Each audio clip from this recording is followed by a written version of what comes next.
आ रहे हैं। इनमें से कुछ ऋषि तो ब्रह्मा के मानस पुत्र थे। लोग कहते हैं इन सप्त ऋषियों से हमारे 7 मोहियाल कुलों का उदय हुआ था। ये 7 कुल हैं। बाली, इनका उदय ऋषि पराशर से हुआ। कहते हैं ऋषि पराशर विष्णु पुराण के रचयिता थे। दूसरा कुल है भीमवाल। इनके गोत्रकार ऋषि थे अगस्त्य महामुनि। महर्षि अगस्त्य दक्षिण भारत की महान ऋषि प्रतिभा थे। तीसरा कुल है छिब्बर। इस कुल का उदय भृगु ऋषि से हुआ था। ज्योतिष के विख्यात ग्रंथ भृगु संहिता के रचयिता थे। इस वंश में कई महान ऋषि प्रतिभाओं का जन्म हुआ। इनमें प्रमुख थे ऋचिका, जामदाग्नि और महान पराक्रमी ऋषि परशुराम, जिन्हें भगवान विष्णु का 6ठा अवतार माना जाता है। हम लोग महियाल सप्त ऋषियों की संतान हैं। दत्ता, इनके उद्गम स्तोत्र थे महर्षि भरद्वाज, जिनके महान पुत्र बाद में गुरु द्रोणाचार्य के नाम से विश्व प्रसिद्ध हुए। द्रोणाचार्य का एकमात्र पुत्र था अश्वत्थामा, जो एक महान योद्धा था। दशरथ के गुरु थे गुरु वशिष्ठ, राजगुरु। जो वशिष्ठ हैं वो लौ हैं, उनके गोत्र ऋषि। गुरु वशिष्ठ ऋग्वेद के दशरथ के गुरु थे का एकमात्र दशरथ के गुरु थे गुरु वशिष्ठ, राजगुरु। जो वशिष्ठ हैं वो लौ हैं, उनके गोत्र ऋषि। गुरु वशिष्ठ ऋग्वेद के 7वें मंडल के मुख्य रचयिता थे। ये सूर्यवंशी कुल के कुल गुरु थे। मोहन, इनके पितामह थे जगत प्रसिद्ध ऋषि कश्यप। विशाल झील खाली कर कश्मीर की घाटी का निर्माण किया था। और इनका उदय आयुर्वेद के संस्थापक ऋषि धन्वंतरी से हुआ था। यह तो थी पौराणिक गाथाएं। इतिहास हमारे बारे में अतीत की दास्तान दर्ज की गई है। हम महियाल सारस्वत ब्राह्मण हैं। ऋग्वेद में प्राचीन सरस्वती नदी का वर्णन है। कहते हैं एक समय ये सरस्वती भारत की सबसे विशाल और पावन नदी कहलाई जाती थी। वह हिमालय पर्वत से अरब सागर तक बहती थी। इसका 6 से 8 किलोमीटर चौड़ा पाट था। भयंकर भूकंप आया। यमुना और सतलुज नदियां इससे अलग हो गई। यह नदी पूर्णतः सूखकर लुप्त हो गई। हैरत की बात तो यह है कि आज 20वीं सदी में सैटेलाइट से हमें इस नदी की तस्वीरें मिली हैं। एक बार भारतवर्ष पर जमीनें अपने ब्राह्मण योद्धाओं में बांट दी और उस समय से मोहियाल ब्राह्मण भूपति यानी भूमि के स्वामी हुए। पूर्व 327 ईस्वी में भारत पर भीषण आक्रमण किया तो एक मोहियाल राजा ने, उसका नाम था पोरस या पौरव।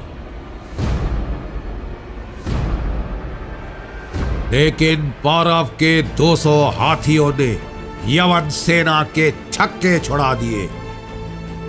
हालांकि पोरस युद्ध हार गया, सिकंदर उसके साहस और स्वाभिमान को देखकर दंग रह गया। यवन सेना की इस लड़ाई के बाद तो बस ही हो गई और उन्होंने आगे बढ़ने से साफ इनकार कर दिया। हारकर सिकंदर को सिंधु नदी के रास्ते भारत पर भीषण हमला किया। उसका डटकर मुकाबला किया। काबुल के मोहियाल शाही राजघराने ने दुनिया में पहली बार अरब फौजों को करारी हार का सामना कर पीछे हटना पड़ा। 300 सालों तक इन शाही राजाओं ने अरबों का रास्ता रोक कर रखा। सन 680 में मोहियाल योद्धा राहब दत्त ने करबला के युद्ध में हिस्सा लिया था। सर्वधर्म संभार कहीं नहीं मिलेगा। राहब दत्त ने अपने 7 बेटे इमाम हुसैन के भांजे शाह सनूर हुसैन पर कुर्बान कर दिए उनको बचाने के लिए। जालिम सुल्तान याजीद ने जब मोहम्मद के नवाजे इमाम हुसैन को करबला में घेर लिया तो उन्होंने इंसानियत के नाम पर पैगाम दिया था, है कोई जो मेरी मदद को आए। बगदाद में बसे मुहियाल राहब दत्त और उनके मुट्ठी भर सिपाही मैदान में उतरे। पैगंबर के वंशज इमाम हुसैन को बचाने के लिए राहब दत्त ने अपने 7 बेटे कुर्बान कर दिए। आज भी वहां के लोग दत्तों की बहुत इज्जत करते हैं। कहते हैं, वाह दत्त सुल्तान, हिंदू का धर्म, मुसलमान का ईमान। जिस मैदान में वो लड़े आज भी उसे हिंदिया या दरियाए हिंद कहा जाता है। अगले साल कूफा के किले पर कब्जा कर मुहियालों ने इमाम हुसैन की शहादत का बदला लिया। इसके बाद मजबूरन उन्हें भारत वापस आना पड़ा। राहब दत्त वहाँ से वापिस जब भारत लौटे, मुसलमान है आज मुहियालों की बहुत इज्जत करते हैं। अफगानिस्तान में मार खाकर सन 712 से अरबों ने सिंध प्रांत पर हमलों की झड़ी लगा दी। उस वक्त सिंध प्रांत का शासक एक मुहियाल राजा था, राजा दाहिर। उसके पूर्वज छिब्बर थे और उन्होंने सिंध के राज्य को कश्मीर तक फैला दिया था। लेकिन आपसी फूट और बौद्धों के विद्रोह के कारण दाहिर की हार हुई और इस प्रकार सिंध पर अरबों का कब्जा हो गया। 8वीं से 10वीं सदी तक काबुल में एक दत्त राजा और पंजाब में एक वैद मुहियाल ब्राह्मण राजवंश का शासन था। 200 वर्ष उन्होंने हमलावरों का सामना किया और क्षेत्र में शांति कायम रखी। परंतु भारतवर्ष पर तो अब चारों ओर से लगातार हमले शुरू हो गए। मोहम्मद गौरी और गजनवी के आक्रमण शुरू हुए। इनका सामना भी सीमांत प्रदेश के मुहियाल राजाओं ने किया, परंतु आपसी फूट के कारण ये छोटे राजवाड़े इकट्ठे होकर हमलावरों का सामना नहीं कर पाए और भारतवर्ष गुलाम हो गया। मुगल बादशाह अकबर एक अच्छा शासक सिद्ध हुआ। उसने कट्टर पंथ को छोड़कर हिंदुओं को साथ रखकर एक समृद्ध मुगल साम्राज्य की स्थापना करी। हिंदुओं को अपने दरबार और अपनी फौज में उसने ऊंचे ओहदे दिए। मुहियाल योद्धाओं को मुगल सेना में बख्शी, चौधरी, रायजादा, मेहता, दीवान आदि के खिताब मिले। जो वॉरियर थे, जो योद्धा थे, उनको बख्शी की उपाधि मुगल काल में दी गई। जो अकाउंट्स का हिसाब बड़ा अच्छा रखते थे उनको मेहता की उपाधि दी गई। रायजादा की उपाधि अंग्रेजों के समय में दी। देश में 3 शक्तियां उठी जिन्होंने विद्रोह कर मुगल साम्राज्य को तबाह कर दिया। ये थे पंजाब के सिख जो गुरु गोबिंद सिंह के नेतृत्व में लड़े, महाराष्ट्र के छत्रपति शिवाजी महाराज और असम के लचित बुरपखान। सिखों की ताकत के उदय में मुहियाल ब्राह्मणों ने अभूतपूर्व योगदान दिया। बाबा परागा, इन्हें मुहियालों का भीष्म पितामह कहा जाता है। प्रज्ञा सेन यानी बाबा परागा का जन्म छिब्बरों के यरूशलेम करियाला में हुआ था। वह छोटी उम्र से ही सतगुरु नानक के शिष्य बन गए थे। सतगुरु नानक जी के परलोक सिधारने के बाद वे अगले 5 सिख गुरुओं के साथ रहे। सन 1638 में शाहजहां ने सिखों का सफाया करने के लिए एक सैन्य अभियान शुरू किया। तब बाबा परागा 131 वर्ष के थे। गुरु हरगोविंद ने इन्हें युद्ध के लिए शस्त्र उठाने की आज्ञा दी। बैंदा खान पठान की सेना के साथ इनका भीषण युद्ध हुआ। बैंदा खान मारा गया और बाबा परागा बुरी तरह घायल हुए। भाई मतीदास बाबा परागा के बाद उनके पुत्र गुरुओं की सेवा में जुटे रहे। 9वें गुरु श्री तेग बहादुर ने भाई मतीदास छिब्बर को अपना प्रधानमंत्री यानी दीवान बनाया। उस समय औरंगजेब का अत्याचार अपनी चरम सीमा पर पहुंच रहा था। कश्मीर के आतंकित ब्राह्मण गुरु तेग बहादुर जी की शरण में आए।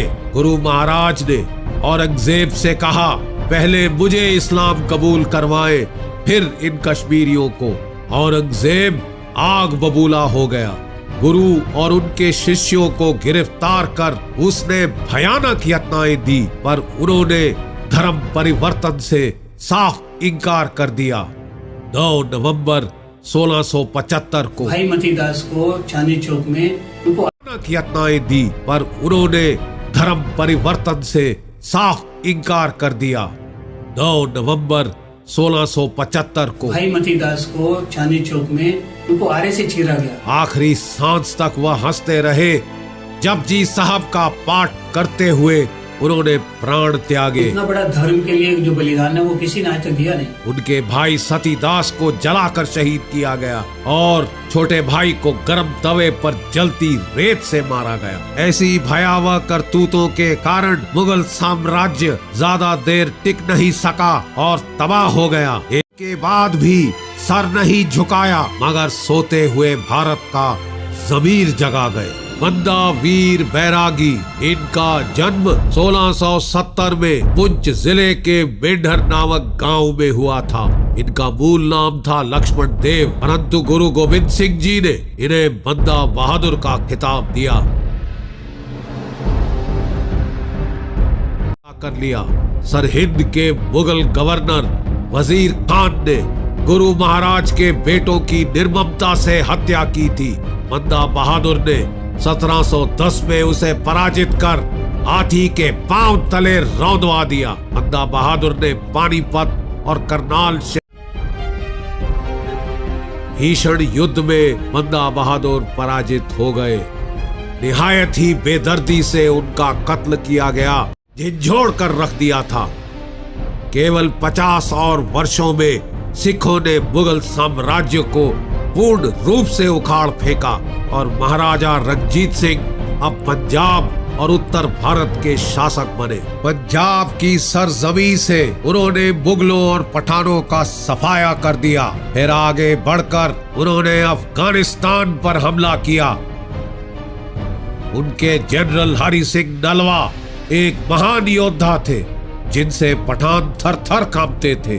उनकी शहादत के बाद एक भयाल जनरल महान सिंह बाली ने अफगानिस्तान में सिख फौजों की कमान संभाली। महाराजा रणजीत सिंह की सेना में ब्रिटिश साम्राज्य धीरे धीरे पूरे भारतवर्ष पर ब्रितानवी साम्राज्य फैल गया। इस साम्राज्य में महियालों को मार्शल कास्ट यानी लड़ाका जाति और किसान घोषित कर भारतीय फौज में भर्ती किया गया। अंग्रेज इतिहासकार रसल ट्रेसी के मुताबिक ज्यादातर महियाल घुड़सवार फौज में यानी लांसर्स, कैवलरी और गाइड्स रेजिमेंट में तैनात थे। महियाल 112 इन्फेंट्री, 124 पंजाबीज और जे&के स्टेट फोर्सेस में बड़ी मात्रा में तैनात थे। 1911 तक ट्रेसी के मुताबिक 45 अफसर जेसीओ भारतीय सेना में महियाल थे और इनको 22 अवार्ड्स मिले, जिसमें 10 orders of British India, 3 orders of merit और 9 ऑर्डर्स ऑफ मेरिट क्लास 3 थे।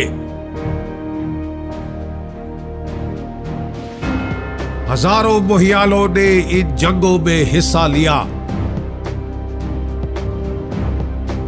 महियाल अब तोपखाने में भी भर्ती हुए, जो पहले केवल अंग्रेज चलाते थे। France, middle east, Africa, Italy और बर्मा आदि के अभियानों में महियालों ने सक्रिय हिस्सा लिया। आर्य समाज, महियालों ने आर्य समाज के उदय में बहुत ही अहम भूमिका निभाई है। स्वामी दयानंद सरस्वती के गुरु स्वामी विरजानंद सरस्वती स्वयं एक महियाल थे। तो स्वामी दयानंद उस जमाने में आए, ये गुजरात में पैदा हुए थे। जो गुरु था स्वामी विरजानंद, वो महियाल था। He was in Mathura. तो इन्होंने वेदों की जो एजुकेशन है मथुरा में पाई। 1875 में इन्होंने पहली आर्य सभा बॉम्बे में बनाई, लेकिन क्योंकि महियालों के साथ कॉन्टेक्ट था विरजानंद की वजह से, तो वो बाद में नॉर्दर्न इंडिया में 1876 से लेकर 1883 तक वो नॉर्दर्न इंडिया में रहे, राजस्थान में, पंजाब में। की स्थापना में मोहियालों का भूतपूर्व योगदान था। जो मेजर डिसीजन घर के फैमिली के होते थे वो औरतें करती थी। और स्वतंत्रता संग्राम में मोहियालों का एक बार फिर अभूतपूर्व योगदान रहा। इनमें सबसे मशहूर थे भाई परमानंद, जिन्हें काला पानी में आजीवन कारावास दिया गया था। भाई बाल मुकुंद को अंग्रेजों ने फांसी पर चढ़ा दिया। भाई परमानंद जी क्रांतिकारी थे, लाहौर आश्रम के हमारे मोहियाल आश्रम में लिखे। भाई परमानंद का ये योगदान है कि उन्होंने इन पीढ़ियों को तैयार किया। बहुत सारे मोहियालों ने गदर पार्टी के विद्रोह में हिस्सा लिया था। इनमें चौधरी राम सिंह दत्ता का बहुत महत्वपूर्ण किरदार था। श्रीमती सरला देवी ने वंदे मातरम को पहली बार संगीत में तर्ज कर गाया था।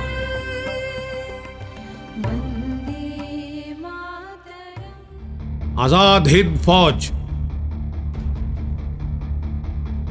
30 मोहियाल अफसर नेताजी की आजाद हिंद फौज में शामिल हुए थे और उन्होंने बर्मा, मलया और सिंगापुर की लड़ाइयों में सक्रिय हिस्सा लिया था।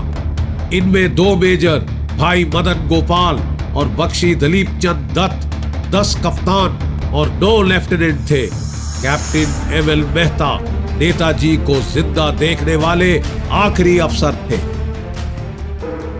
Will India attain a freedom? Warrior मिलेंगे और स्पष्टवादी मिलेंगे और सत्यवादी मिलेंगे। Mohyals are supposed to be a martial race. Professions. का सबसे ऊंचा ओहदा माना जाता है।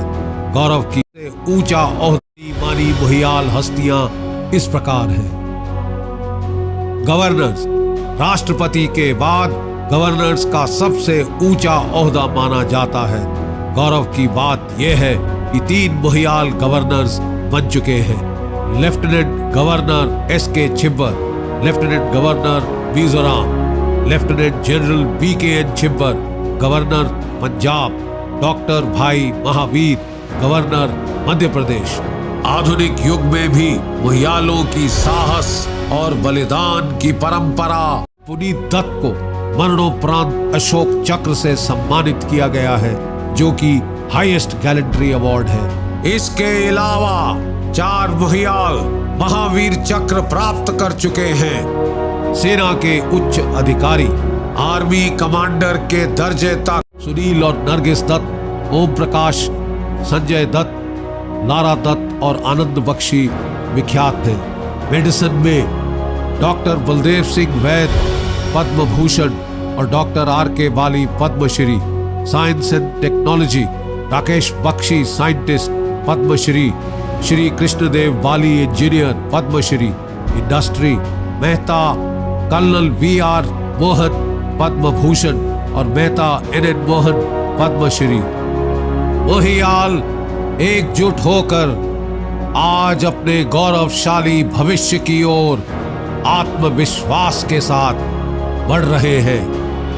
मोहियाल विभिन्न क्षेत्रों में अपना जौहर दिखा चुके हैं और नई ऊंचाइयां हासिल हैं। तो ये था मोहियाल। इस वीडियो में आपको शाहरुख खान की वाइफ गौरी खान का कन्वर्ट होने के बारे में बताएंगे, लेकिन उससे पहले अगर आपने चैनल को सब्सक्राइब नहीं किया तो चैनल सब्सक्राइब कर लें और बेल आइकन पे क्लिक कर दें। जैसा कि आप सब जानते हैं कि शाहरुख खान और गौरी खान बॉलीवुड का एक सबसे ज्यादा पसंद किए जाने वाला कपल है।